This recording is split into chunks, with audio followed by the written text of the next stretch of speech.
ጤና ይስጥልን ክቡራን ተመልካቾቻችን ሲሳይ አጌና ከሉዓላዊ ሚዲያ ማክሰኞ መጋቢት 23 2017 ዓመተ ምህረት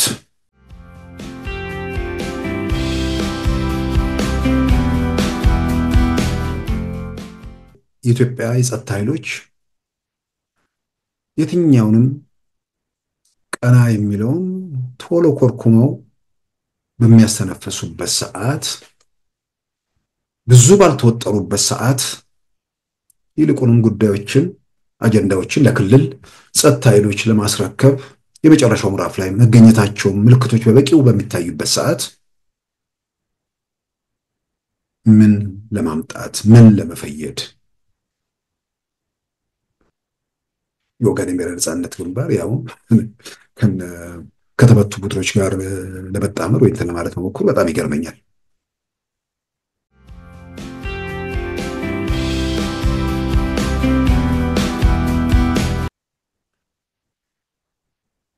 ምናልባት ከኤርትራ ጋር የተፈጠረው ነገር አንዳንዶቹ ጎምጅተውበታል። እውነት ለመናገር በቃ ሁሉም በየራሱ ወጣ ፈለጨ ምናምን ተውተረተረ ምናምን እንዘጭን ቦጭ ሆነ። የትም መድረስ እንደማይችሉ አረጋገጡት። እንኳን መንግስት እንኳን የሀገሪቱን የጸጥታ ተቋም ንደው 4 ኪሎ አይደለም 4 ሜትር ካሉበት ምንድነው ዋሻው ውስጥ መንፏቀቅ የማይችሉ መሆናቸውን ባሉበት እየደረሰባቸው የተፈጸመባቸው ያለው ነገር እያየን ነው።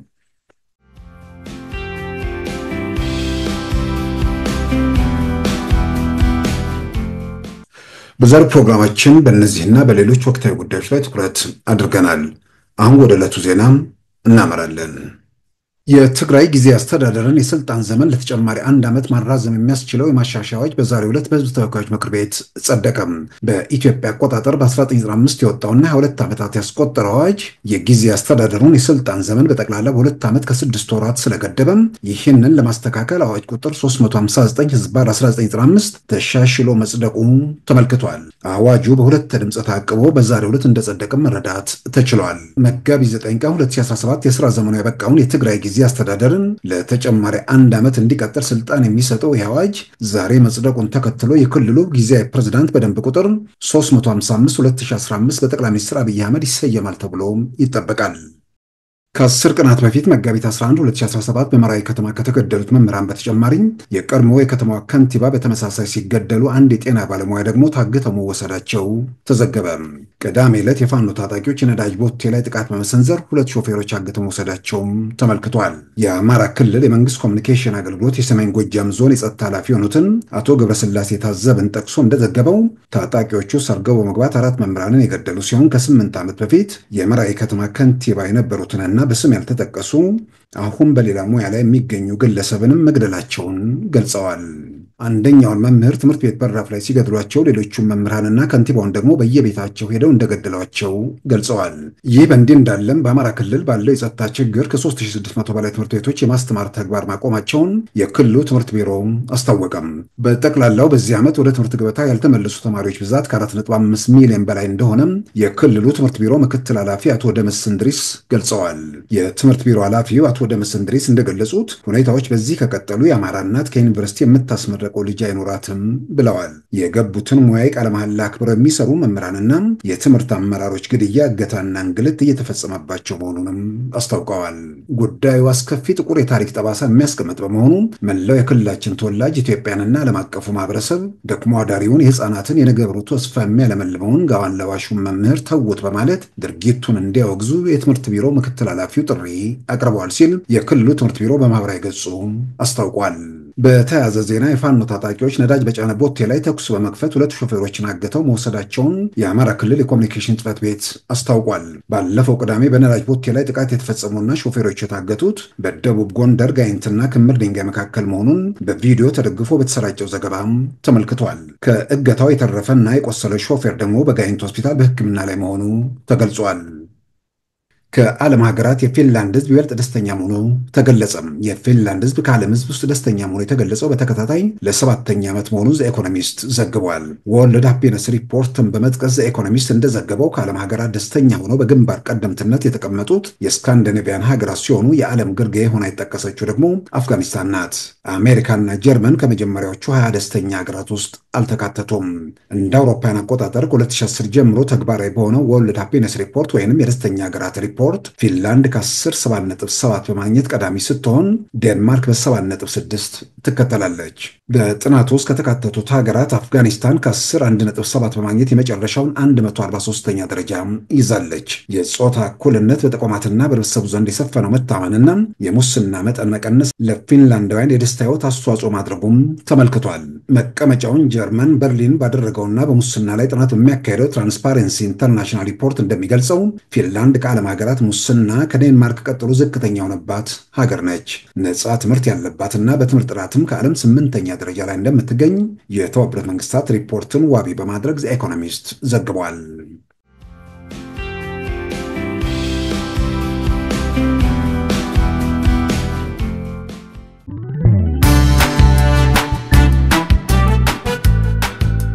ሉዓላዊ ሚዲያን ይደግፉ።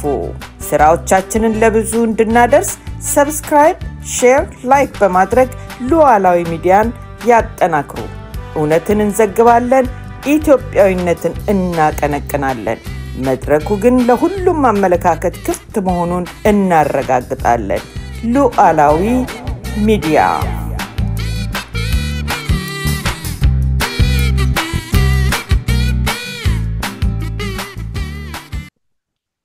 ክቡራን ተመልካቾቻችን የትግራይ ጊዜያዊ አስተዳደር ፕሬዝዳንት አቶ ጌታቸው ረዳ ከትናንት እሁድ በማህበራዊ ገጻቸው ያስተላለፉት መልእክት ከትናንት ጀምሮ መወያያ ሆኖ ቀጥሏል። በሌላም በኩል የትግራይ ክልል አስተዳደር የስልጣን ዘመን ለተጨማሪ ዓመታት ለማራዘም ምናልባት ተጨማሪ 1 ዓመት ሊሆን ይችላል በአዋጁ ላይ 2 ዓመታት ማራዘም እንደሚቻል በረቂቅ ደረጃ የተቀረበው ላይ ተመልክቷል። ማለት 1 ዓመት እንደገናም ደግሞ እንደ አስፈላጊነቱ ተጨማሪ 1 ዓመት ማራዘም የሚቻልበት ሁኔታ እንዳለ እንግዲህ በረቂቅ ደረጃ የተቀመጠው ያው ትግራይ ውስጥ ባለው ሁኔታ ከ1 ዓመት በላይ ማራዘም የሚቻልበት ሁኔታ የለም። ምክንያቱም ሀገር አቀፍ ምርጫውም እየተቃረበ በመሆኑ ምናልባትም እንግዲህ የአቶ ጌታቸው ረዳም በትግርኛ ያስተላለፉት መልእክትና የአዋጁን ማሻሻያ መሰረት አድርገን አንዳንድ ነጥቦች እናነሳለን። በሌላም በኩል የኦጋዴን ብሔራዊ ነጻነት ግንባር ባለፈው እንግዲህ በመጋቢት ወር አካባቢ ለደጋፊዎች ስብሰባ ጠራለሁ ብሎ ስብሰባውን ተከትሎ በሰላማዊ ትግል ለመታገል ያለውን አቋም የተወበት ምዕራፍ ላይ የተጠጋ ይመስላል።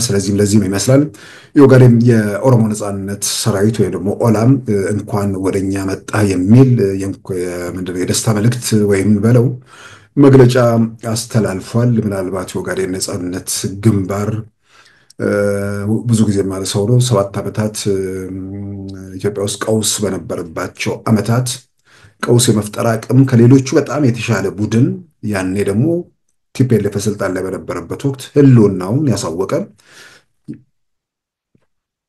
የኦጋዴን ሶቆቃ ምድር በነበረችበት ወቅት እንቅስቃሴ ሲያደርግ የነበረ ቡድን ያ ምዕራፍ ሲያበቃ በሰላማዊ መንገድ ሲታገል ቆይቷል። አሁን እንግዲህ የምርጫው ጊዜ ሲቃረብ ለምን ወደዚህ ሁኔታ ውስጥ እንደገባ አይታወቅም። ያው ለነገሩ አሁን ኦጋዴን ብሔራዊ ነጻነት ግንባር አንድ ተብሎ ቢጠቀስም አይደለም ከፊሉ በመንግስት ካቢኔ ውስጥ ገብተዋል አስቀድመው።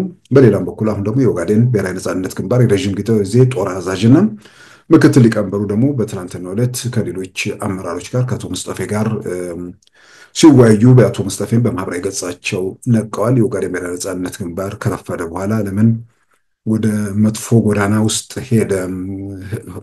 ሸኔው በተወሰነ ደረጃ እግር በነበረው ሰዓት የድሃም ቢሆን መራመድ በሚችልበት ሰዓት ሌሎቹም አለም በሚሉበት ሰዓት ምናልባት ወጥቶ ቢሆን ጫጫታውን ትንሽ ከፍ ያደርጎት ነበር። ዛሬ ምን ለመለወጥ ምን ለማግኘት እንደሆነ ግልጽ አይደለም። እስቲ አንዳንድ ነጥቦችንም እንግዲህ ከዚሁ ጋር ተያይዞም እናነሳለን። ከዛ በፊት ግን በዜና ደረጃ ከጠቀስናቸው ውስጥ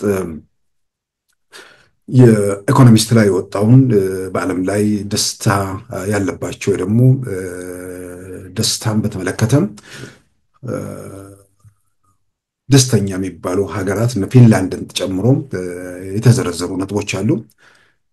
በዝቅተኛ ደግሞ ደረጃ ተጠቅሳ ግርጌ ላይ ተቀመጠችው ማለት ጠቅላላ የዓለም ሀገራት አልተካተቱም። 100 40 ምናምን ሀገራት እንግዲህ እንደተካተቱ ነው የምናየው። ምናልባት አንዳንዶቹ ተመሳሳይ ነጥብ ላይ ሆነው ከሆነም ቁጥሩ ኢኮኖሚስት ዘገባ ላይ አልተመለከተም። ስለዚህ መጨረሻ ተብላ የተጠቀሰችው አፍጋኒስታን ነች፣ 143ኛ። ደስታ የራቃት ብሎ መጥቀስ ይቻላል። ሌሎቹ ከ10 7.7 በማግኘት ፊንላንድ ከዓለማችን ደስተኛ ህዝብ ያለባቸው ሀገራት ዝርዝር ውስጥ ገብታለች። እንግዲህ ለደስታ ምንጭ ምንድን ነው የሚለውን ነገር በተለያየ መንገድ እዛ ላይ የተቀመጡ የጾታ እኩልነትን፣ መታመንን፣ ሙስና በጣም በዝቅተኛ ደረጃ መሆን እየተባለ የተዘረዘሩ ነገሮች አሉ። እነዛ ደስታ ይሰጣሉ ወይ? የደስታ ምንጩ እነዛ ናቸው ወይ? መታመን የሚለው ነገር ምንድን ነው የሚለውም ነገር ራሱ በደንብ መታየት ያለበት ነገር ስላለ ምናልባት እንዲህ አይነት ጥናቶችን በተወሰነ ደረጃም የሃይማኖት ተቋማትም ቢያዩት ጥሩ ብዬ አምናለሁ። እና እዛ ላይ ኢኮኖሚስት ዘገባ ላይ አንድ ነገር ያነሳል። ፊንላንዳውያን በጣም ታማኞች ናቸው። የደስታ ምንጭ አንዱ ታማኝነት መሆኑን ይገልጻል። የተቋማት ታማኝነት፣ የግለሰቦችን ታማኝነት። ሪደር ዳይጀስት ከዓመታት በፊት አንድ ጥናት ለማድረግ በዓለም ላይ በ16 ከተሞች ዋሌት በእያንዳንዱ ከተማ 12 ዋሌቶችን ማለትም የኪስ ቦርሳዎችን ገንዘብ ያለባቸው ገንዘብ በደንብ ያለባቸው እንደገናም ደግሞ እዛው ዋሌት ውስጥ ወይም ደግሞ ቦርሳው ውስጥ የኪስ ቦርሳው ውስጥ የባለ ቦርሳው አድራሻና ዝርዝር ነገር ያለበት በዓለም ላይ 16 ከተሞች በእያንዳንዱ ከተማ ወደ 12 ዋሌቶች በተለያየ ቦታ እንደጠፋ አድርገው በተኑት። ከተበተኑት ቦርሳዎች ውስጥ ወይ ደግሞ ዋሌቶች ውስጥ ከ12ቱ በእያንዳንዱ ከተማ 12 ነው 12 ቦርሳዎች ናቸው። ከ12ቱ ቦርሳዎች 11ዱ የተመለሱባት ብቸኛዋ ከተማ ሄልሲንኪ የፊንላንድ ዋና ከተማ ነች። ከአንዱ ሲሰረቅ ወይ ደግሞ እንደተወሰደ ያው ሜዳ ላይ ስርቆሽ የሚባል ነገር አለ። መሬት ላይ ያገኙት ከዛ በኋላ በአድራሻው መሰረት እዛ ላይ ባለው አድራሻ እየደወሉ 11ዱ መለሱ፣ አንደኛው ብቻ ቀረ። ስለዚህ የመታመን ደረጃቸው ምን ያህል ከፍ እንዳለ ለማሳየት አንዱ የተደረገው ጥናት በሪደር ዳይጀስት በኩል የተደረገውን ጥናት ይጠቅሳልና ሜዳ ላይ የተጣሉ ዕቃዎችን ለባለቤቶቹ በመመለስ ረገድ በዛ ደረጃ መታመንን ያዳበረ ማህበረሰብ መሆኑ ያ ለደስታ አንዱ ምንጭ እንደሆነ በተለያየ መንገድ የሚገለጽ ነገር አለና ምናልባት እንዲህ አይነት ጥናቶችን ማየት በተለይ ደግሞ ተለያየ መንገድ በቀውስ ምናምን ስላለ ሀገር ከቀውስ ቢወጣም የደስታ ምንጩ ምንድነው የሚለውን ነገር ደግሞ ያው በተለያየ መንገድ የሃይማኖት አባቶችም ሌሎችም ነገሮችን ቢያውና ቢመረምሩ ምንድነው የደስታ ምንጩ እግዚአብሔር ነው ጥያቄ ውስጥ የሚገባ ነገር ግን ደግሞ መሬት ላይ ባለው ሁኔታ ውስጥ በተለያየ መንገድ ሰዎች ደስታን ለማግኘት ወይ ደግሞ መታመን ራሱ መንፈሳዊ የሆነ ነገር ነው። በዚህ ረገድ ያሉ ነገሮችን በተወሰነ ደረጃ ጥናቶች እያዩ የተወሰነ ነገር መረጃዎችን መሰብሰብ ለብዙ ነገር ይጠቅማል በሚል ነውና እንግዲህ በዓለም ላይ ደስተኞች ያሉባት የስካንዲኔቪያን ሀገሮች ናቸው። አንደኛዋ ፊንላንድ ነች፣ ቀጥሎ የምትመጣው ዴንማርክ ነች። እንዲያለ ወደ ስዊድን ወደ ኖርዌይ ምናምን እያለ የሚሄድ ነገር ነው። እዛ አካባቢ ላይ በዛ ደረጃ ያለ ሀብታሞች ደግሞ ተብሎ በጣም ከፍተኛ ደረጃ የሚጠቀሱት እና አሜሪካም ከመጀመሪያ 20ዎች ውስጥ የሉም፣ ጀርመንም አሜሪካም እና እነዚህ አይነት ነገሮች ስላሉ እንግዲህ ለጥናት ለምናምን ስለሚጠቅም የሚመለከታቸው አካላትም በተለያየ መንገድ ለጥናት የሚወጡ ገንዘቦች አሉ። እንደዚህ ትርጉም ባላቸው ነገሮች ላይ ያደረጉ የህብረተሰቡ ህይወት ላይ ኑሮ ላይ የሚያመጡ ውጤቶች እንዲኖሩ በዛ ረገድ መስራቱም ተገቢ ነው ብዬ አምናለሁ። ወደ ወቅታዊ የኢትዮጵያ ፖለቲካ ስንመለስ እንግዲህ አቶ ጌታቸው ረዳ ያው ወደ አዲስ አበባ ከመጡ ለሕክምና ከኢትዮጵያ ውጭ መሆናቸው እየተገለጸ ነው። እንግዲህ እዛ ካሉበት ይመስለኛል እሑድ ዕለት መልእክት አስተላልፈው ነበር። ባስተላለፉት መልእክት ላይ ማህተም ምናምን እየቀማ ያለው ኋላ ቀር ያሉት ቡድን ማለትም በዶክተር ደብረጽዮን ገብረ ሚካኤል የሚመራው ቡድን አሁን መሬት እየሸነሸነ መሬት እያደለ ነው። መሬት እየሸነሸነና የሚያድለው በአንድ በኩል ለታማኞቹ፣ በሌላ በኩል ደግሞ ለገበያም እያዋለው ነው በሚል ይገልጻሉ። በዛ መንገድ የሚደረገው ነገር ህገወጥ መሆኑንም ያሳስባል። በተለይ ደግሞ በመግዛት ረገድ ይህንን ነገር የሚያደርጉ ሰዎች ገንዘባቸውን አልባሌ ቦታ ላይ እየጣሉት መሆኑን እንዲያቁም ያሳሰቡበት ሁኔታ ነው ያለው። በሌላም በኩል ይኸው ቡድን በምንድነው ሲያደርግ የነበረውን አፍራሽ የሆነ ነገር ለ2 ዓመታት ሲያደርግ የነበረው አፍራሽ ተግባር ወደ መጨረሻው ምዕራፍ እየተቃረበ መሆኑን የገለጹበት ነው። ከዚህም ባሻገር ከዚሁ ቡድን ስልጣን ልመና ደግሞ ወደ አዲስ አበባ እየተመላለሰ ደጅ እየጠና መሆኑንም ገልጸዋል። ስለዚህ ትግራይ ውስጥ ህገወጥ ያሉት ቡድን እያደረገ ያለው ነገር በቃ ማተሙን ተቆጣጥሮ ወደ ለየለት ውንብድና ገብቶ መሬት እየቸበቸበ ስልጣንና ሀብት ስልጣንና መሬትን ከነዛ ውጭ ህልምም ግብም የሌለው ቡድን ሲሉ የገለጹበት ሁኔታ ነው ያለው። በተጨባጭ ከመሬት ከምናምኑ ባሻገር ሌሎች የሚደረጉ ነገሮች በጽሁፋቸው ላይ አልተዘረዘረም። እንግዲህ የእርሳቸውም የስልጣን ዘመን መጋቢት 9 2017 አብቅቷል። ተጨማሪ የእርሳቸው ብቻ ሳይሆን አጠቃላይ ጊዜ አስተዳደሩ የስልጣን ዘመን ያበቃው በአዋጅ ቁጥር 359/1995 በሚል በህወሓት ጊዜ የወጣም የዛሬ 20 ዓመት አካባቢ የወጣ 22 ዓመት አካባቢ የወጣ ህግ ነው። በዛ ህግ መሰረት የተቋቋመ ጊዜያዊ አስተዳደር ነው። በዛ ጊዜያዊ ማለት ህግ ነው። በዛ ህግ መሰረት በክልሎች መካከል ህግና ስርዓት በሚፈርስበት ፌዴራል መንግስቱ ጣልቃ መግባት የሚችልበት ሁኔታ ነው። የህገ መንግስቱን አንቀጽ 62ን መሰረት አድርጎ የወጣ ህግ ነው። በዛ ህግ መሰረት ክልሎች ከአቅም በላይ የሆነ ነገር ሲኖር የፌዴራል መንግስትን ጣልቃ ገብነት የሚጠይቅ ነው። ያ ህግን መሰረት አድርጎ ደግሞ የፕሪቶሪያውን የስምምነት አንቀጽ 10ን እንደገና ደግሞ ያንን 359/95 እና የፕሪቶሪያውን ስምምነት አንቀጽ 10ን መሰረት አድርጎ የሚኒስትሮች ምክር ቤት 533/2015 በሚል ደንብ አውጥቷል። ያ ደንብ ደግሞ በተጨባጭ ትግራይ ክልል ያለውን ጊዜ አስተዳደር መመስረት የሚቻልበት ሁኔታ ነው። በዛ በደንቡ መሰረት አቶ ጌታቸው ረዳን የክልሉ ጊዜ አስተዳደር ፕሬዝዳንት አድርገው ጠቅላይ ሚኒስትር አብይ መጋቢት 9 2015 ነበር የሾሟቸው።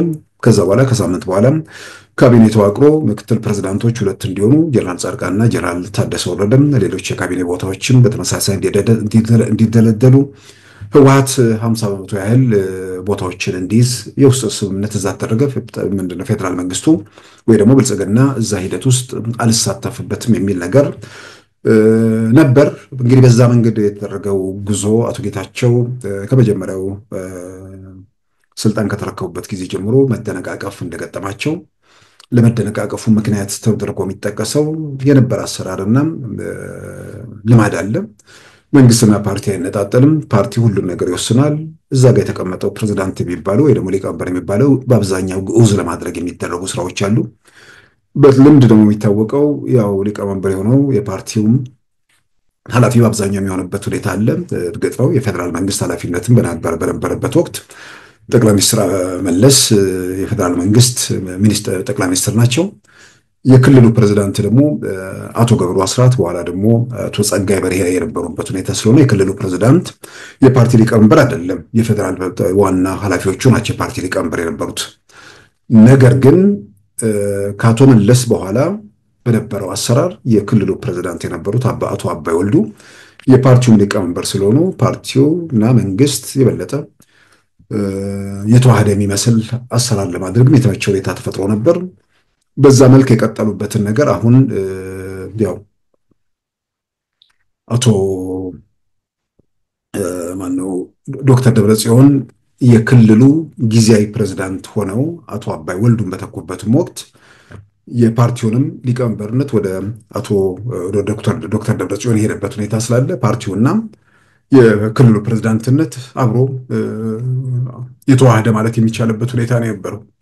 ስለዚህ አሁን ዶክተር ደብረጽዮን የፓርቲ ሊቀመንበር ለመሆን በህወሓት በኩል የቀረበውን ነገር ጠቅላይ ሚኒስትር አብይ አልቀበልም ስላሉ አቶ ጌታቸው የፓርቲ ሊቀመንበር ሲሆኑ የክልሉ ፕሬዝዳንት ሲሆኑ የፓርቲው ሊቀመንበርነትና የክልል ፕሬዝዳንትነትን ይዘው የቆዩ ሰዎች የክልሉ ፕሬዝዳንት የበላይ መሆኑን የሚባለው ነገር ሊጥማቸው ስላልቻለ ይመስላል መደነቃቀፍ እንደፈጠሩ በራሳቸውን በአንደበታቸው የገለጹበት ነገር ነው። ወይዘሮ ፈትለወርቅ ይህን በአደባባይ ገልጸዋል። የነበረውን የፓርቲ አሰራር ለማስቀረት እንቅስቃሴ ያደረገ በማለት የገለጹበት ነው። ስለዚህ የአቶ ጌታቸው አስተዳደር መቀሌ ከንቲባ የሚመስል ሁኔታ ውስጥ ነበር ለተወሰነ ጊዜ የተቆየው። ከዛ በኋላ ለማስፋትና ወደ ሌሎች ቦታዎች ዞን ኃላፊዎችም ወደ መሾም ወደ ምናምን ነገር ሲኬድ ነገሮች የበለጠ እየተወጣጠሩ መጥተው መጨረሻ ላይም በውዝግብ ውስጥ እንዳሉ የስልጣን ዘመን አበቃ። በውዝግቡ መጨረሻ የስልጣን ዘመኑ ሊያበቃ ወደ መጨረሻው ምዕራፍ ላይ በተቃረበበት ወቅት ደግሞ በግልጽ ዓለም አቀፍ መገናኛ ብዙሃንም በአደባባይ በመሰከሩት ሁኔታ ግልጽ የሚባል መፈንቅለ መንግስት የማድረግ እንቅስቃሴ ተካሄደ። ወደ ግልጽ መፈንቅለ መንግስቱ ከመምጣቱ በፊት የታጠቁት አዛዦች እነሱ በአደባባይ የኢትዮጵያ ብሔራዊ ምርጫ ቦርድ የማያውቀውን ህገወጥ ተብሎ የተፈረጀውን ጉባኤ ህጋዊ ጉባኤ ነው፣ ስለዚህ በዛ የተመሰረተ መንግስት ህጋዊ መንግስት ነው፣ ስለዚህ እነ ዶክተር ደብረጽዮን ቡድን ስልጣን መረከብ አለበት የሚል በአደባባይ አወጁ። ያንን ተከትሎ እንግዲህ በእነሱ ድጋፍ በጠመንጃ እየተደገፉ የአዲግራት ከተማ ከንቲባን ጭምብል ያጠለቁ የዓለም አቀፍ መገናኛ ብዙሃን ጭምር የዘገቡት ነው። ጭምብል ያጠለቁ ሰዎች ህንፃ ተቆጣጥረው ሰውየውን ወደ እስር ቤት ወሰዱ። እንዲህ እያደረጉ እስከ መቀሌ ድረስ መጡ። ተቃውሞ በቀረበባቸው ቦታ ላይ ግድያ ፈጸሙ። አሁንም ተቃውሞ የሚያሰሙ የራሱ የትግራይ ታጣቂዎችን በእነሱ ላይ እርምጃ እየወሰዱ መሆኑን እየተገለጸ ያለበት ሁኔታ ነው ያለው። ስለዚህ አሁን ህገወጥ የሆነ ቡድን ትግራይም ሙሉ ለሙሉ ለመጠቅለል እንቅስቃሴ ላይ ነው። በሌላ በኩል ደግሞ ይህንን የፌዴራል መንግስት እንዲያጸድቅለት አቶ ጌታቸው እንደሚሉትም ከተለያዩ ቦታ በሚወጡ መረጃዎችም ደጅ እየጠኑ መሆናቸው ተገልጿል። ደጅ ጥናቱ ምን ለማስገኘት ነው? የፕሪቶሪያውን የሰላም ስምምነት መሰረት አድርጎ ህግ እያከበርን ነው ብሎ ለህገ ወጥ ተግባራቸው ሽፋን ፍለጋ ነው? ቀጣዩ ምዕራፍ ምንድን ነው የሚለው እንግዲህ ትግራይ ጊዜ አስተዳደርን በተመለከተ በዛሬው ዕለት በፓርላማው የሚጸድቀው አዋጅን መሰረት አድርጎ አንዳንድ ነገሮች እንግዲህ ይኖራሉ ተብሎ ይጠበቃል። ያው ፕሬዝዳንት ይሰየማል። ፕሬዝዳንቱ መቼ ይሰየማል? አዋጁ ከተሻሻለ በኋላ ፕሬዝዳንቱን ጠቅላይ ሚኒስትሩ ይሰይማሉ። ምክክር ሊደረግበት ይችላል። የሚሰየመው ፕሬዝዳንት ላይ ምናልባትም በኢሜይል ጠቁሙ በተባለው መሰረት በኢሜይል የሚደረጉ ጥቆማዎች የትግራይን ህዝብ ስሜት በተወሰነ ደረጃ ያንጸባርቃሉ። ይሄ በተለያየ መጠን ሚንጫጩ ምናምን በተለያየ መንገድ እያየው ነው። አንዳንዴ ዝም ብሎ ከነ ዶክተር ደብረጽዮንና ከእናቱ ጌታቸው ከነ ምናምን ጋር ቁጭ ብሎ ከመነጋገር ከነሱ ብቻ የነሱን ስሜት የነሱን ፍላጎት ከማንጸባረቅ ይልቅ ሌላው ምሁሩ ምናምን የተለያዩ ህብረተሰብ ክፍል ምን ይላል የሚለውን ነገር ማወቅ ምንድን ነው ክፋቱ? ይህንን ከመጠን በላይ የሚንጫጩት ሰዎች ስለ ሌላው መብት እኮ በኢሜይል መምረጥ ምናምን አይደለም። በኢሜይል ጥቆማ መስጠት እኮ አይደለም። ስልጣን ያለው አካል ፕሬዝዳንት ለመሰየም በህጋዊ ስልጣን የተሰጠው አካል ዝም ብዬ ከምሰየም ሰው ምን ያስባል ፍላጎቱን እስቲ ልረዳው ማለት ምን ክፋት ምን ወንጀል እንዳለበት ምን ኃጢአት እንዳለበት ግልጽ አይደለም። ሁልጊዜ ስለ መብት ስለ አንድ ሀገር ውስጥ ስትኖር ስለ መብት ስታነሳ ስለ አጠቃላይ መብት ማንሳት ያለብን ወይ ደግሞ ስለሆነ የሆነ ክልል ጉዳይ ከአጠቃላይ ሀገሪቱ ጉዳይ ተነጥሎ የሚታይ ነገር አይደለም። በቲፒኤልኤፍ ዘመን እኮ ሌሎቹ ይሄ መብት አይደለም እኮ በመስለኔ እኮ ነው ሲተዳደር የነበረው ሀገር።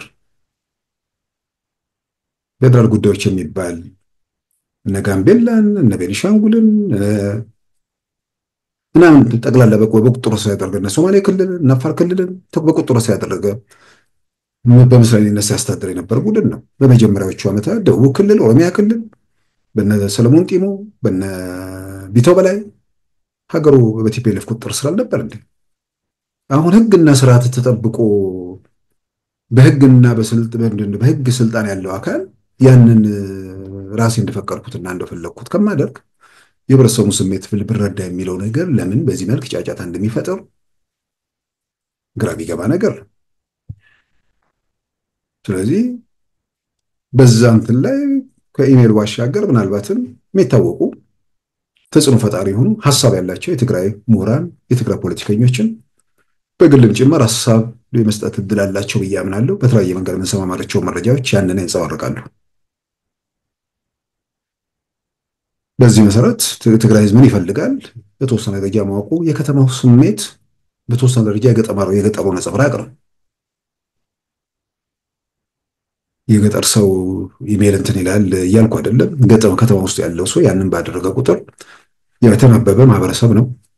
ስለዚህ የገጠሩ በተወሰነ ደረጃ የከተማው የገጠሩ ስሜትን ስለሚያንጸባርቅ ብዙ ሰው በኢሜይል የመጣው የብዙ ሰው አስተያየትን መሰረት አድርገው የብዙን ይወስዳሉ ማለት አይደለም። ግምት ውስጥ የሚገቡ በርካታ ጉዳዮች አሉ። ደጋግሜም በግሌም እንደምለው ቀጥታ ከኢትዮጵያ መንግስት ወደ ግጭት ውስጥ የሚያስገባው ነገር ከሆነ ግጭቱን አሁን ገና ነው ብሎ መንግስት ካመነ ወደ ግጭት መግባት አይፈልግም። ለምን? እነሱ በፈለጉበት ጊዜ ተስቦ ይሄዳል። እሱ በፈለገበት ጊዜ ማድረግ የሚችለው ማድረግ እየቻለ የህብረተሰቡ ላይ ጉዳት እንዳይመጣ ወይ ደግሞ ጉዳቱን በቀነሰ መንገድ እርምጃ መውሰድ የሚችልበት እድል እያለ ህግና ስርዓትን ማያከብር ቡድንን ህግና ስርዓት ማክበር የሚፈልጉ በተለያየ መንገድ ተጽዕኖ ውስጥ ያሉ ሰዎችም ካሉ በህግና በስርዓት ለመገዛት ወይ ደግሞ ህግና ስርዓት በትግራይ ውስጥ እንዲሰፍን የሚፈልጉ ወገኖችን ቁጥር ማበራከት እሱም ጊዜ ይፈልጋል። በሌላም በኩል ደግሞ ወደ ግጭት ከመካሄዱ በፊት ለግጭት በቂ ሁኔታዎች መኖራቸውን ማለትም በመንግስት በኩል አሁን ጊዜው ነው ጉዳቱንም ለመቀነስ ውጤታማም ለመሆን አሁን ተገቢው ጊዜ ነው ባለበት ሰዓት በራሱ ጊዜ መሄድ ስላለበት፣ ስለዚህ የትግራይ ህዝብ የሚፈልገው ይቅርታ ኢትዮጵያ መንግስትም የሚፈልገው ግለሰብ ወይ ምናምን ቢኖርም ያ ነገር ቀጥታ ወደ ግጭት የሚያስገባ ከሆነ የግጭቱ ጊዜ ገና ካልደረሰ ግጭቱ ጉዳት የሚያመጣ ከሆነ ግጭቱ የበለጠ ጉዳት በማያመጣበት ሁኔታ በፍትሄ በሚገኝበት ሁኔታ ላይ ስራ መሰራት ስላለበት ብዙ ነገሮች ግምት ውስጥ ተደርገው ያ ነገር ይደረጋል ተብሎ ይጠበቃል። እንግዲህ ዛሬው በአዋጁ 359/95 ላይ ምንድነው ለክልሎች የፌደራሉ ጣልቃ ገብነትና የሚቋቋሙ አስተዳደር ለ2 ዓመታት ይቀጥላል። ከዛ በኋላ እንዳስፈላጊነቱ በፌዴሬሽን ምክር ቤት ተጨማሪ 6 ወራት ይራዘማል የሚል ነገር ነው ያለው። ትግራይ ውስጥ አሁን ባለው ተጨባጭ ሁኔታ 6 ወራት በማራዘም ችግሩ አይፈታም። በ6 ወራት ውስጥ ምርጫ ለማድረግ የሚያስችል ሁኔታ የለም። ራሱ ፓርቲ የለም። ቢያንስ ገዢ ፓርቲ የሚባል ነገር የለም በህግ የሚታወቅ። በሌላም በኩል ደግሞ የኢትዮጵያ ሀገር አቀፍ ምርጫ 1 ዓመት አካባቢ ነው የቀረው በትክክል።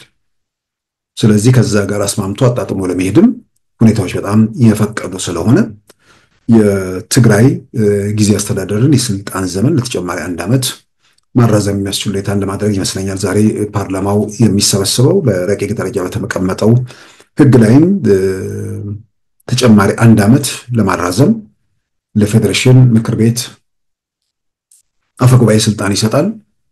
ምናልባትም ሌላ ተጨማሪ 1 ዓመት የሚያስፈልግ ቢሆን ደግሞ ለፌዴሬሽን ምክር ቤት አፈጉባኤ ስልጣን ይሰጥና ግን ያ ስልጣን በራሱ በፌዴሬሽን ምክር ቤት አባላት መጽደቅ አለበት። ያ ካልጸደቀ በ4 ወራት ጊዜ ውስጥ ምርጫ ማድረግ ይገባል የሚል ነገር ነው። ግን አሁን ባለው ሁኔታ ውስጥ የ1 ዓመቱን የፌዴሬሽን ምክር ቤት አፈጉባኤው የማጽደቅ ስልጣን የሚሰጥ ረቂቅ ነው እንግዲህ በፓርላማ ደረጃ የቀረው። ስለዚህ በዛሬው አዋጁ ከጸደቀ በኋላ ለሚቀጥለው 1 ዓመት በጊዜ አስተዳደርነት ፕሬዝዳንት የሚሰየመው ሰው በአዋጅ ቁጥር 3 በደንብ ቁጥር 355/2015 መሰረት ጠቅላይ ሚኒስትር አብይ አህመድ የትግራይ ክልል ጊዜ አስተዳደር ፕሬዝዳንትን ይሰይማሉ ተብሎ እንግዲህ ይጠበቃል።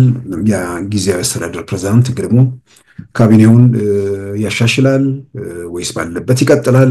እሱ እንግዲህ በሂደት የሚታይ ነገር ነው። ምናልባትም ከዛ ጋር ተያይዞ ሌሎች አንዳንድ እርምጃዎችም አብሮ ተያይዞ ሊኖሩ ይችላሉ ተብሎ ይጠበቃል። ምናልባት በተለያየ መንገድ የሚወጡ መረጃዎች ላይ ራሱ ብልጽግናም በካቢኔ ውስጥ ቦታ ይፈልጋል የሚል ነገርም እየመጣ ነው። በምንድነው በይፋም የተገለጸ ነገር ስለሌለ እንግዲህ በሂደት የምናየው ነው። በ1 ዓመት ጊዜ ውስጥ የሚሆኑትን ነገሮች በግልጽ መረዳት የሚቻል ይመስለኛል። ስለዚህ የትግራይ ጊዜ አስተዳደርን በተመለከተ በሚቀጥለው በቀጣዮቹ 12 ወራት የሚቀጥል ጊዜ አስተዳደር ይሆናል። ያ ጊዜ አስተዳደር በቀጣዮቹ 12 ወራት ቀጥሎ ከዛ በኋላ ምርጫ ላይ ይደረሳል ወይስ ከዛ በፊት የሚፈጠሩ ሁኔታዎች አሉ? ይሄ ታጠቀ በተለያየ መንገድ ግጭት ውስጥ ገብቶ ከግጭትና ከቀውስ ባሻገር ህልውና እንደሌለው የሚያምን ተጠያቂነትን የሚፈራ ቡድን እንዳለ በተለያየ መንገድ ተገልጿልና ይሄ ቡድን ወደ ግጭት ይሄዳል። ከኤርትራ ጋር ተያይዞ ያለው ነገር በዚህ ሂደት ውስጥ ያው የራሱ ወሳኝ ነገር ነው። በዛ በኩል ያለውን ነገር በሰላም በንግግር ለመፍታት የሚቻልባቸው ወይ ደግሞ የተጀመሩ መንገዶች አሉ።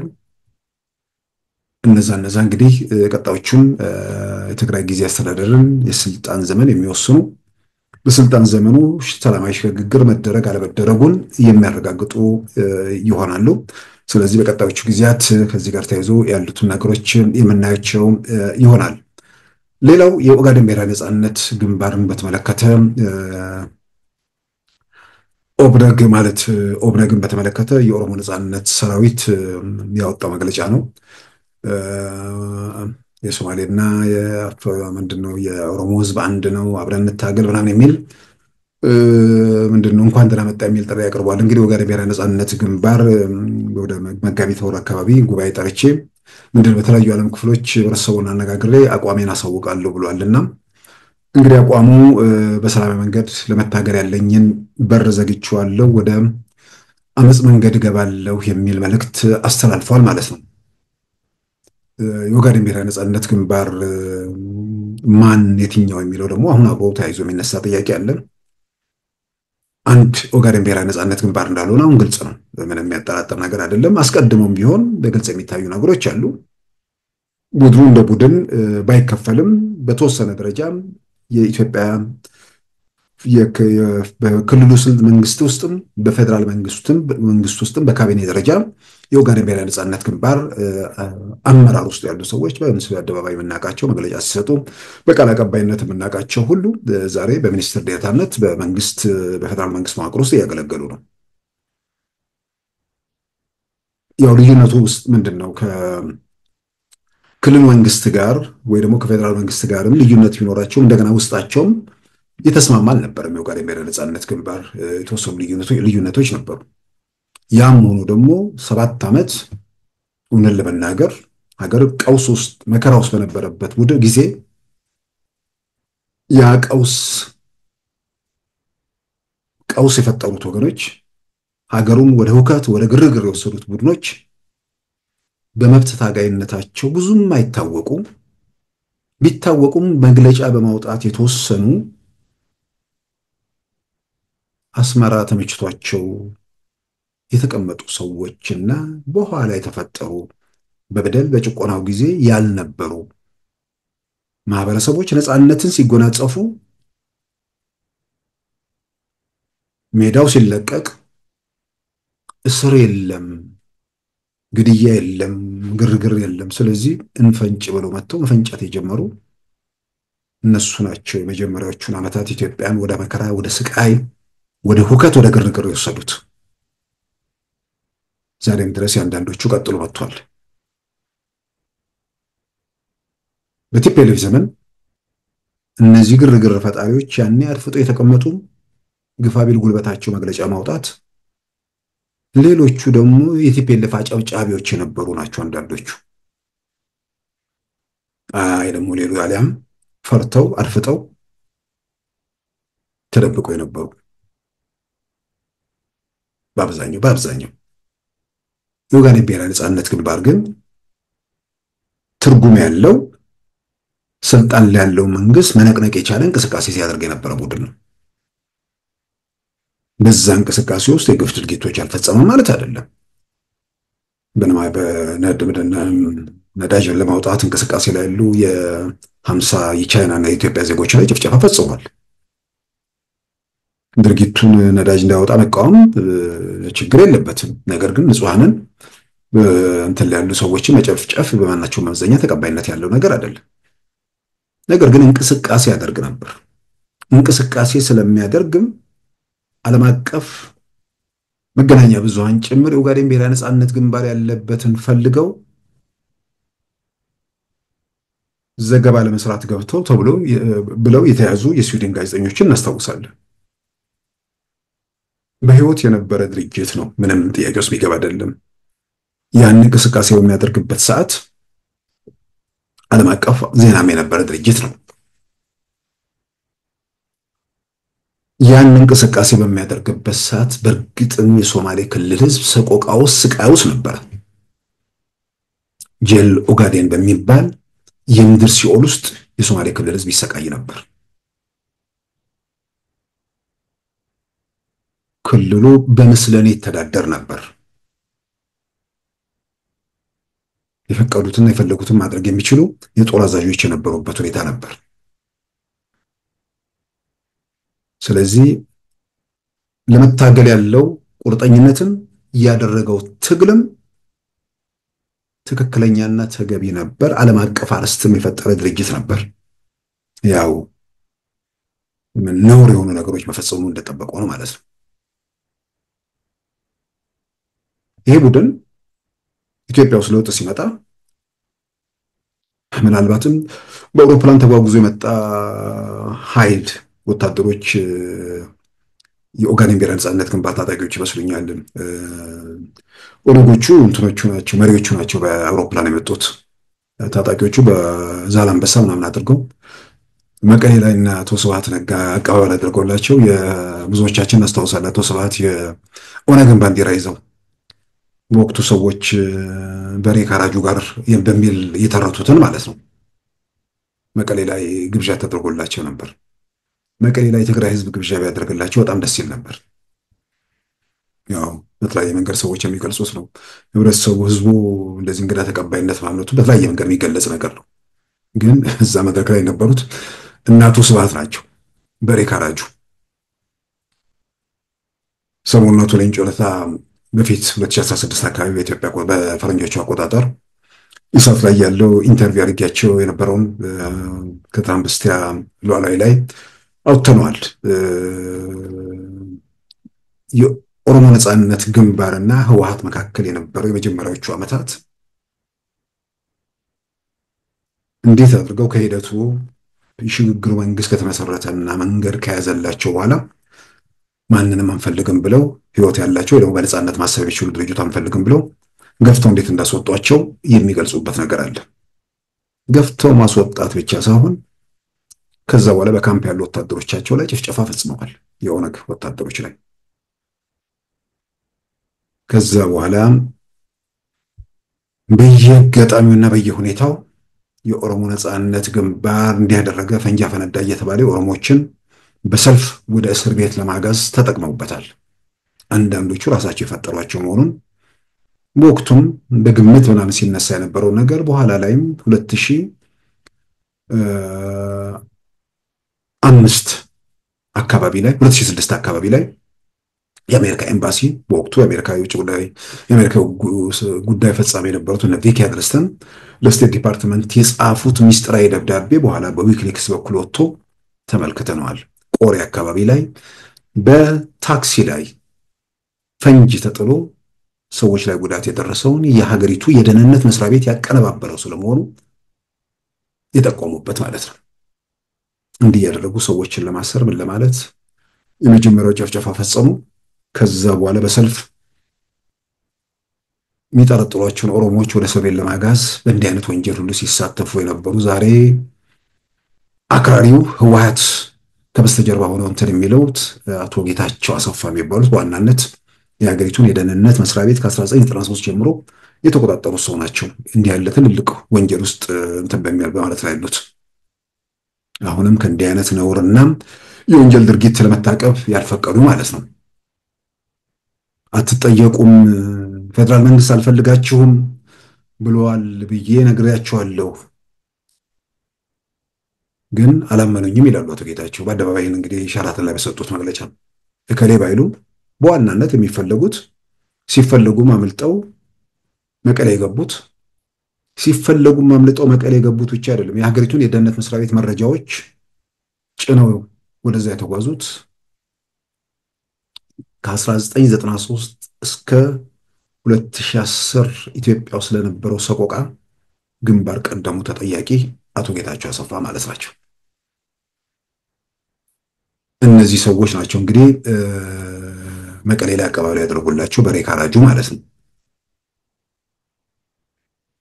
ከነዚህ ሰዎች ጋር ነው በኋላ የኦሮሞ ነጻነት ሰራዊት የሚባለው ቡድን ሲተባበር የነበረውና የኢትዮጵያ መንግስት ሲወጋ የነበረው። ከስደት አውጥቶ በክብር አዲስ አበባ በአውሮፕላን ላስገባው መንግስት ማለት ነው። እነዚህ ቀውስ ሀገሪቱ ላይ በሚፈጥሩበት ሰዓት ህይወት ያላቸው ዓለም አቀፍ ዜና የነበሩት አርዱፍ፣ ኦብነግ ምናምን ነበሩ። አርዱፍ ቱሪስቶችን ወደዚህ ወደ ኤርትራ ምናምን ድንበር አካባቢ ላይ አግቶ ዜና ነበር፣ ዓለም አቀፍ ዜና ነበር። አንድ ሰው ይነግረኛል 27 ዓመት ኦነግ የሚባል ድርጅት 27 ዓመት በቲፒኤልኤፍ አገዛዝ ነው ብለው የዓለም አቀፍ ዜና አርስቶ ነው ያውቃል። የኦሮሞን ህዝብ ከሆነ መከራ ለመታደግ የሆነ ነገር ለማድረግ ትርጉም ያለው እንቅስቃሴ አድርጎ ያውቃል። ግን ኦሮሞ ነፃ ሲወጣ ያዙኝ ልቀቁኝ ብሎ 6-7 ዓመቱን ኢትዮጵያን የመከራ በይበልጥም ደግሞ ወለጋንና ጉጂ አካባቢ ላይ የሰቆቃ ምድር አደረገ። ንጹሃንን ጨፈጨፈ። ማንነት መሰረት አድርጎ ሰቆቃ ደረሰ። ሌላ ተመሳሳይ አክራሪ በዛው ማንነት መሰረት ያደረገ ሌላ ጭፍጨፋ እንዲፈጽም አንድ አካባቢ ያሉ ሰዎች ሁለት ጽንፈኛ ገዳይ ቡድኖች ሰለባ የሚሆኑበት ሁኔታ ተፈጠረ። በእነዚህ ዘመናት በእነዚህ ሁሉ ጊዜያት የኦጋዴን ብሔራዊ ነፃነት ግንባር አርዱፍ ምናምን ግርግር ውስጥ አልነበረም። ለዚህ ሁኔታ ውስጥ በዛ ኢትዮጵያ ውስጥ ያ ቀውስ እንዳይፈጠር ወይ ደግሞ ቀውሱ እንዳይባባስ ስላደረጉት ነገር ክብር መስጠት ያስፈልጋል። በሌላ በኩል ደግሞ ቀውስ የፈጠሩ ሀገርን ሁከትና እንትን ውስጥ ያስገቡ ሰዎች ደግሞ የጊዜ ጉዳይ ነው። ቢያንስ በወንጀላቸው መጠየቃቸው የሚቀር ነገር አይመስለኝም። ያ ሁሉ ንጹሃን ተጨፍጭፎ ያ ሁሉ በደልና ሰቆቃ ደርሶ ሀገር አንብታ ዝም የሚባልበት ሁኔታ አለ ብዬ አላምንም። ለትልቅ ዓላማ ሲባል የሆነ ምዕራፍ ለመዝጋት ሲባል አንዳንድ የሚደረጉ ነገሮች ሊኖሩ ይችላሉ። ያ ግን ቢያንስ ሌሎች ዓለም ላይ እንዳየነው ኃጢአትን፣ ወንጀልን፣ በደልን መናዘዝ ደግሞ ሰለባዎቹን ፊት መናዘዝና ይቅርታ መጠየቅም ደግሞ ይግድ ነው። በዚህ መልክ ያልፋል። በዚያ የማውቀው ነገር የለም። ግን በዚህ መልክ ሀገር ሰቆቃ ውስጥ እንዲገባ ያደረጉ ቡድኖች ምንም ትርጉም ያልነበራቸው ወይም ያልነበሩ ቡድኖች ነበሩ። የነበሩና ትርጉም ያላቸው ቡድኖች ደግሞ 7 ዓመት ወደ ቀውስ ወደ ችግር እንዲገባ አላደረጉም። አሁን የኦብነግ ሰዎች ከዚህ ሁሉ ጊዜ በኋላ ወደዚህ ሁኔታ ውስጥ መግባታቸው በእርግጥ የሚገርም ነገር ነው። በሌላም በኩል አስልተውታል የሚል ነገርም ይመጣብኛል። ፍላጎታቸው ይሄ ከሆነ ግርግሩን አስቀድመው ቢገቡበት ኖሮ ግርግሩን ቢያንስ እያደመቁ የተወሰነ ጫናውን መፍጠር የሚችሉበት እድል ይሰፋ ነበር። ምን ይጠቅማቸዋል? የኦጋዴን ህዝብ፣ የሶማሌ ክልል ህዝብ ላለፉት 7 ዓመታት በልማት ረገድ የደረሰበት በዳታ የወጡ ነገሮች አሉ። እነሱ ሰላም፣ ሁከት፣ ችግር ባለመፍጠራቸው ያ የተገኙ ውጤቶች እንዲገኙ ማስተዋጽኦ አድርገዋል። ሸኔ የሚባለው ቡድን እሱ በሚንቀሳቀስባቸው አካባቢዎች ላይ ለማልማት ያለውን እድል እንደዘጋው ኦብነግ ኦጋዴን ክልል ላይ መዝጋት የሚችልበት ሁኔታ ነበር። ያን ባለማድረጉ የሶማሌን ክልል ህዝብ ጠቀመ። በጥቅል ደግሞ ኢትዮጵያን ህዝብም ጠቅሟል። ዛሬ ምን ፍለጋ ነው ኦብነግ ወደዚህ ወደ ተመታ ወደ ሞተ ህብለ ሰረሰሩን አቶ ወደሚሽመደመድ ካምፕ ምን ፍለጋ ለመግባት እንደወሰነ አይገባኝም። ቢያንስ መተኮስ በሚችሉበት ሰዓት የተወሰነ ግርግር መፍጠር በሚችሉበት ሰዓት ያን ያልነበረ እንትን ታሪክ ምን ለማድረግ ምን ለመፍተየድ ምን ለመፍጠር የኦጋዴን ብሔራዊ ነፃነት ግንባር ምክትል ሊቀመንበሩ እንዲሁም ለረጅም ጊዜ እዚሁ ግንባር ሰራዊት አዛዥ አብዱልከሪም ሙሳ ከአቶ ሙስጠፌ ጋር በትናንትናው ዕለት ሶማሌ ክልል ነበሩ። ከሌሎች ሰራዊቱ አባላት ጋር ወይ ደግሞ የኦብነግ አባላት ጋር አመራሮችም ጋር ቀደም ሲል እንዳልኩት ደግሞ የተወሰኑት ካቢኔ ውስጥ ያሉ በክልል ስልጣን ላይ ያሉ ሰዎች አሉ። ስለዚህ የኦጋዴን ብሔራዊ ነፃነት ግንባር ብሎ እንደዚህ በአደባባይ ወጥቶ እንትን ለማለት የሚያስችል የትኛውን ቡድን ብቸኛ ተወካይ ነኝ ሊል የሚችልበት ሁኔታ አለ ብዬ ማለት ነው። እሱ ራሱ ክፍተቱ እንደጠበቀ ሆኖ ሊቀመንበሩ ስላሉበት ኦጋዴን ብሔራዊ ነፃነት ግንባርን ይወክላል ወይ የሚለው ራሱ ጥያቄ የሚነሳበት ነገር ነው። ስሙ ብቻውን ምንስ የሚፈይደው ነገር አለ? የሶማሌ ክልልን ህዝብ አሁን ምን ጎደለብ ብለህ ወደዚህ አመጽ ውስጥ ልቀሰቀሰው ትችላለህ?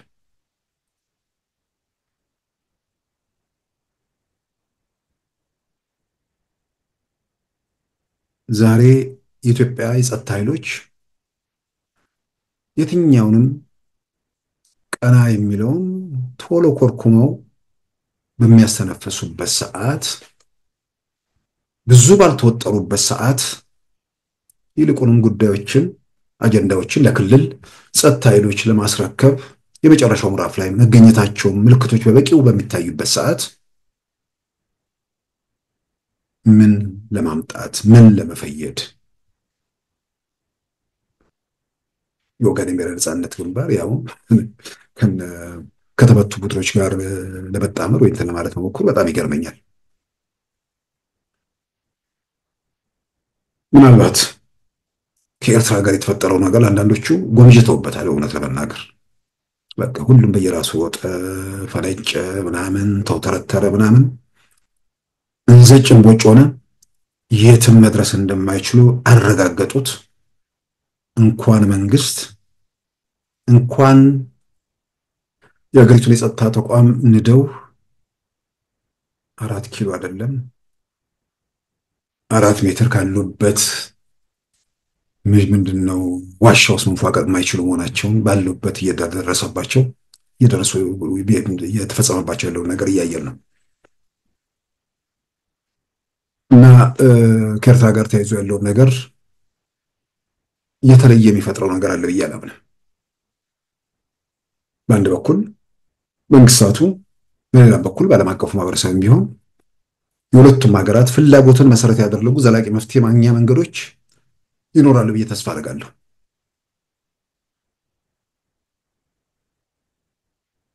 በሌላም በኩል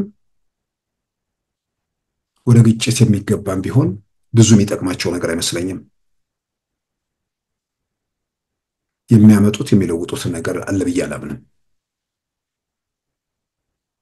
ወደ ግጭት ወደ ቀውስ ይኬዳል ደግሞ ብዬ አልገምትም።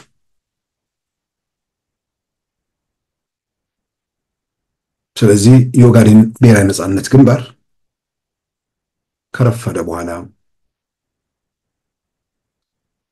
ካምፑ የብሶቶ ካምፕ፣ የተቃውሞ ካምፕ፣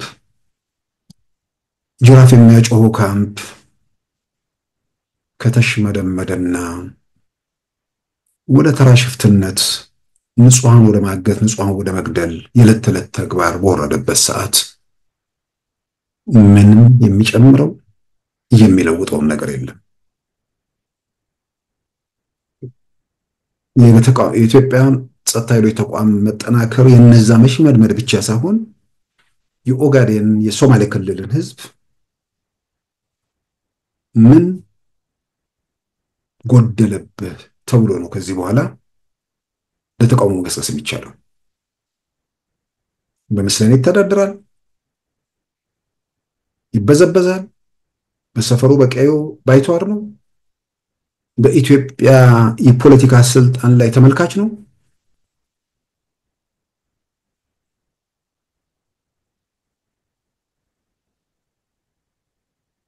ይህን በካቢኔ በምናምን በምክትል ጠቅላይ ሚኒስትርነት ማዕረግ በኢትዮጵያ ፖለቲካ ውስጥ የወሳኝነት ሚና ውስጥ የገባ ማህበረሰብ፣ ክልሉን ራሱ በራሱ የሚያስተዳደር የሚችል ማህበረሰብ፣ ያንንም ነፃነቱን ተጠቅሞ ትርጉም ወዳለው የተረጋጋና የልማት እንቅስቃሴ ውስጥ ያለን ማህበረሰብ ተመልሼ ጄል ኦጋዴን ይምጣብኝ ነው የሚለው? ተመልሼ የሁከት የቀውስ ምድር መሬቴ ይሁን ነው የሚለው? በአውሮፕላን አይደበደብም፣ ሰላም አግኝቷል። የቀይ መስቀል የምናምን ቀርቶ የትኛውም ሰብአዊ እርዳታ ድርጅቶች ሶማሌ ክልል የማይገቡበት ዝግ ክልል ነበር ባለው ሁኔታ። ስለዚህ በአንድ በኩል ህዝቡን ከጎን ለማሰለፍ የሚያስችል ሁኔታ የለም። በሌላም በኩል በተመታ በተዳከመ በፈረሰ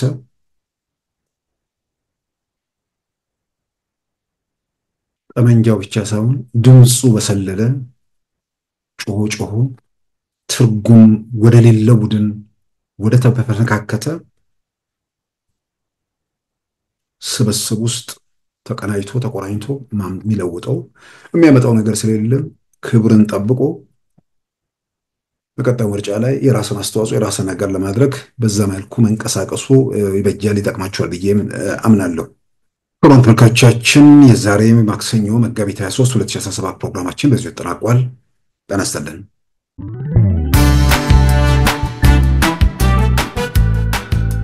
ሉዓላዊ ሚዲያን ይደግፉ። ስራዎቻችንን ለብዙ እንድናደርስ ሰብስክራይብ፣ ሼር፣ ላይክ በማድረግ ሉዓላዊ ሚዲያን ያጠናክሩ። እውነትን እንዘግባለን፣ ኢትዮጵያዊነትን እናቀነቅናለን። መድረኩ ግን ለሁሉም አመለካከት ክፍት መሆኑን እናረጋግጣለን።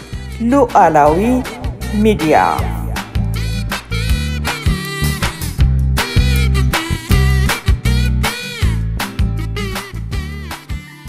የዛሬ ማክሰኞ መጋቢት 23 2017 ፕሮግራማችን በዚሁ ተጠናቋል። ጤና ይስጥልን።